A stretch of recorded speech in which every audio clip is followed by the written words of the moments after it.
How's it going, everyone? My name is Cannabis Express 420. Today we're going to be talking about how to best prepare your plants for flower, so not only can you get the most out of your genetics, but you can also get the maximum potential out of those individual plants. We're going to be talking about a couple tips on how to keep your plants healthy during the flower stage, and also how to give them a good boost going into the flower stage, starting in the late veg stage. So without further ado, let's get right into it. Step one is always going to be taking clones. Now, this is normally a practice I will do at the same time as another step we'll talk later that takes place 2 weeks before we actually flip into flower. Now, this is going to give your plant a little bit of time to recover before we put it into the stressful flower stage, but it's also going to give your plant enough time to build up its tops and make sure we have a good foundation going into the flower stage on potential for bud development. Now, when you're taking clones, you want to be looking at a candidate that is going to be healthy and have a lot of energy left over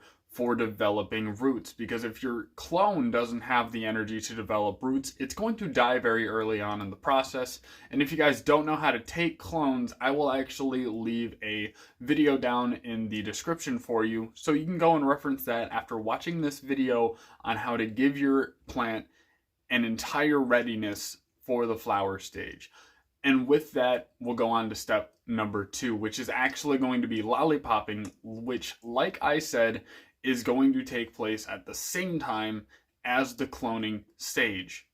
Now, the cloning is obviously to get the most out of your genetics, expanding them for another generation in case you stumbled upon some really good stuff and just do not know it yet because you haven't pushed it to the flower stage. Now, I'm going to assume with that sentence that we all started from seed, even though I know not everyone has. Lollipopping does a couple of things for the plant. Now, in case you don't know what lollipopping is, it is removing the bottom third or 2/3 of a cannabis plant, ensuring that all of the energy that the plant is receiving from the light and the soil are all going to be going to the tops of the plant, where the most potential is going to be taking place for bud development. While leaves still can absorb light while they are covered or low on a canopy for that matter, it is important to remember that we're trying to maximize not only the intake but the output of the plant. And not only that, we are trying to make sure the plant is well ventilated, and the plant's not going to be well ventilated if we are keeping a lot of unnecessary leaves that sure absorb energy but are either small or are in the way of wind circulation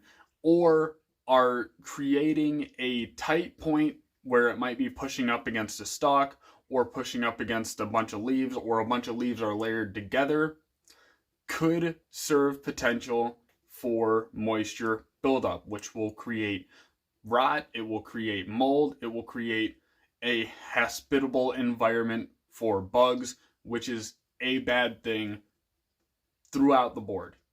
So you're going to want to lollipop and clear out as many extra leaves as possible while still leaving enough to where the plant is going to absorb enough light to create as much bud as you want. And it's hard to find a balance when you're trying to optimize your photosynthesis with your yield, but once you get the balance down, you are going to create a lot more for yourself, and you create a less stressful environment in your garden when you lollipop correctly. So make sure you are doing that to your best ability, and I will also leave a video for that down in the description below. That is extremely important to learn.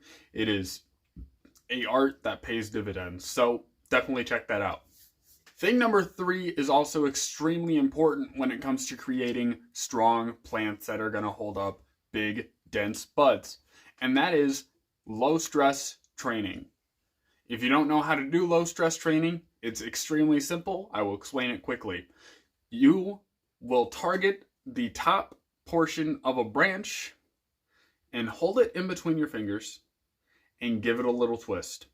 Give it a little wear down. Take your time, especially when you move down the stem. It's going to become tougher and tougher to twist it. It's going to be tougher and tougher to crack it whatever you are doing to that portion of branch, but it is important to keep the low stress training up going into the early flower stage. Now, this will start actually at the beginning of the veg stage. You will be doing low stress training all throughout to make the plant have a strong foundation, making its stalks extremely hefty and really hard to break under the force of gravity. And that's what we'll be targeting, because the more your plant can produce, the more your plant will produce. So that's something we're going to be really focusing on, is creating a big, strong plant that will give us big, strong bud. And it will continue, the low stress training will continue into when bud development starts. As soon as you start to see those pistils explode into many tiny pistils, this means bud development is starting and low stress training should stop, because all of the energy at that point is not going to be going towards vegetation anymore, or at least very little will be. You'll notice that the leaf production will slow down and then halt. And then also, all of the energy that is going into that plant is going to be going into bud production. The plants are trying to reproduce. They want to give themselves as much reproductive potential as possible, assuming they have good genetics. They are going to pull this off extremely efficiently. I hope this video helped. I hope these tips can help you have better plants and stronger plants, higher yields, and genetics that stretch for generations.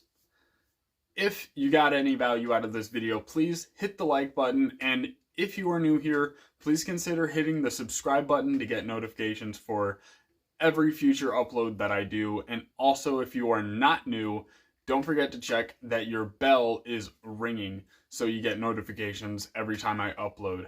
Thank you very much for joining me.